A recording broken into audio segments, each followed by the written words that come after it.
So, Mr. Joey, how are you today? I'm good.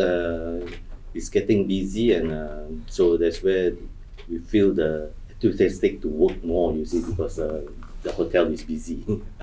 Can you share a bit your background in hotel industry, and also when do you start working here in Doha, Qatar?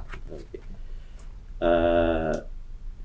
I went to hotel school in Switzerland in 1982. From there, I continue after I graduate in Switzerland. I stayed in Switzerland to work in Switzerland, get more experience for 10 years before returning back to Malaysia.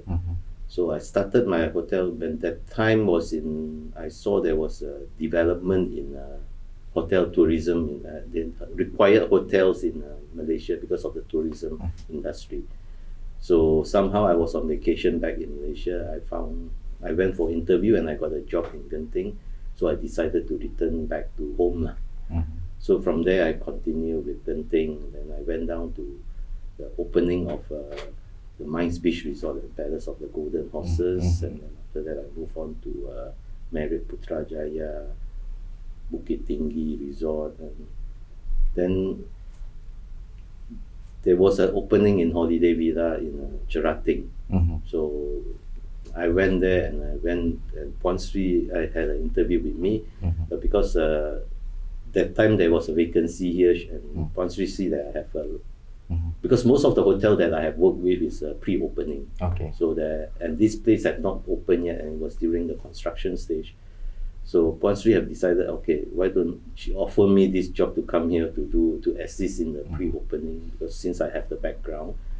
So that's just the decision. I said, okay, why not give it a try? And that time I really have not heard about Doha, Qatar as well.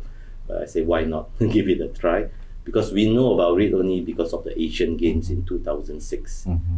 So that's how I decided to come here. What is your first thought after you reach Doha, Qatar? And then now, from first time you came here and then until now, what is your, you can see big difference, any difference from the first until now? Well, from the first time I landed, definitely you see a major changes in Qatar. Before, there was no traffic jam in Qatar, as you compare, and there was no highway, no super highway, airport was small.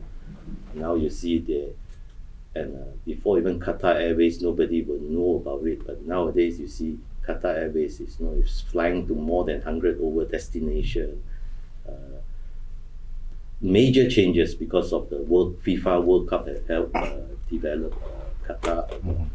And that you see basically from a flat country, and then suddenly now you see it's like a skyscraper everywhere, and it changed, and more and more foreigners are coming here to work, expatriate, because I mean Qatar, as we know, they are rich in oil and gas, so it attracts a lot of expatriate to come here.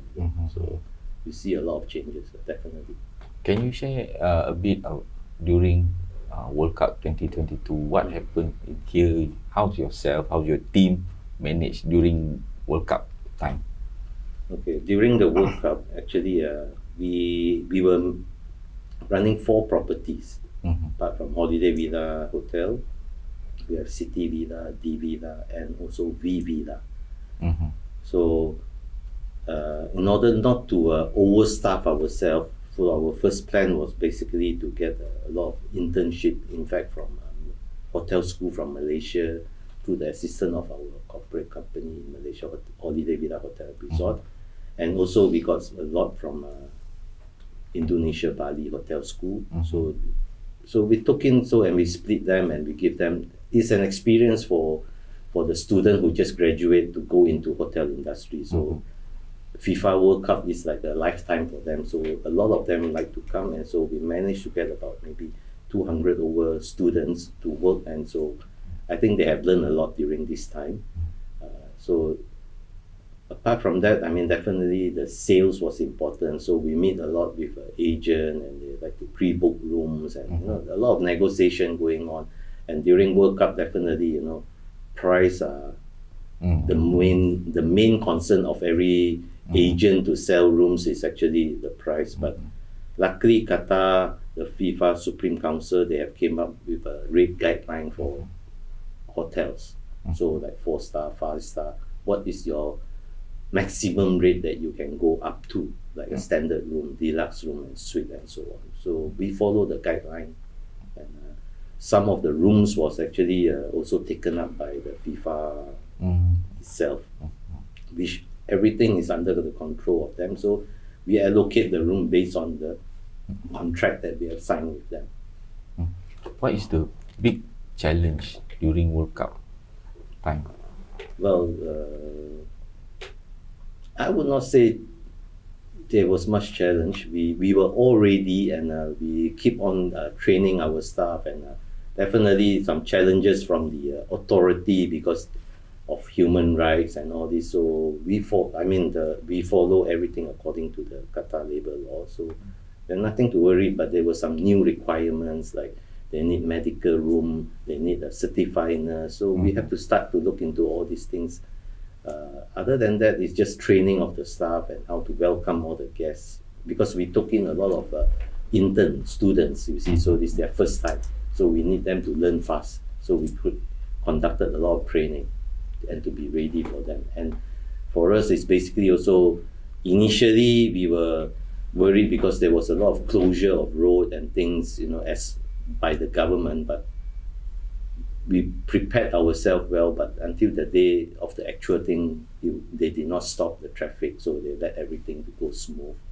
So we were just running around the 4 properties, sometimes to manage. So that will be only the challenges. Other than that, I think the World Cup, everybody was enjoying, and I think we got a lot of good feedback also from our customers who stay with us.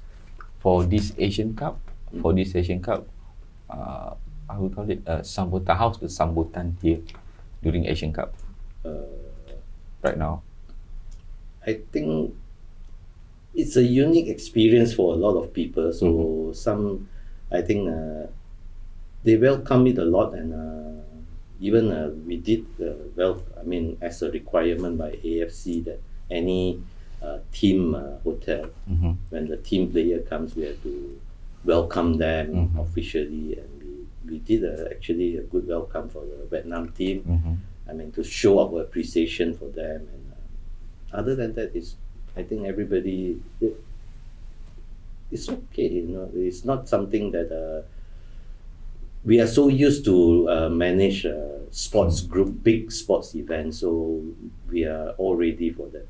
Because this hotel is actually famous. Qatar itself their main focus is on sports activity. So basically, we gear up ourselves in managing a sports group, and it's not the first time. Apart from football, we actually have handled a lot of sports events, from major one, handling about 1,000 athletics. We have the IAAF World Athletics Championship, World Swimming, handball, and only I think December we have the International World Weightlifting Federation competition, which were preparing them for the Olympic. In fact, we have some Malaysian who participated as well.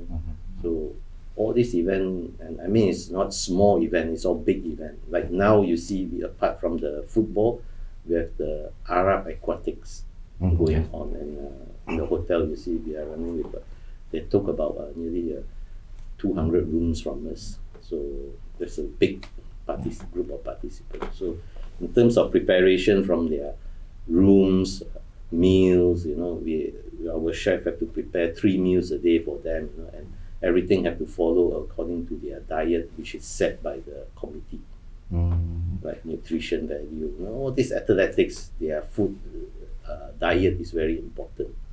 Okay, other than athlete and I would call it normal tourists, is there any kenamaan something like Agong or whatever that stay here in Australia? Yes, during the FIFA World Cup, definitely Yang di Pertuan Agong, I think he did not stay here, but he came for an event in one of our ballroom with the Malaysian community, which I think it was posted all over the YouTube, whereby yang di tuan-tuanku was playing the compound with the Malaysian compound group. Then that was actually at Holiday Villa. And apart from that, definitely from way before, we also have Tun Mahathir who visited the hotel, and many other ministers. When they official visit to Qatar, they normally meet the Malaysian in our place because they want to meet the Malaysian and they like to serve Malaysian food. And we are one of the hotel that we have our Malaysian chef and we can prepare authentic Malaysian food. Okay, aside from your work, other than work, what do you do when your free time here in Qatar? What's your favorite thing to do in here? What's my favorite thing to do? Probably your hobby. Basically, already visited Qatar. The entire Qatar is not big. It's a very small country. I mean, normally I would just play badminton and golf. Okay. Do you follow football? I do not follow so much of all this English premium, but we know what is football. Certain event definitely I will follow to watch. But if all this English Premier League or whoever win, that's my favorite team. Can you give something? What do you expect for Malaysian team for this Asian tournament? What do you hope? Well, definitely we hope they would reach. I think for Malaysia team, I think if once when they qualified for the second round, it will be already a big achievement. I think it's over 40 years they have not reached the Asian Cup. The Asian Cup, So to reach this after 42 years, if I'm not mistaken, is already something that we should recognize their effort already.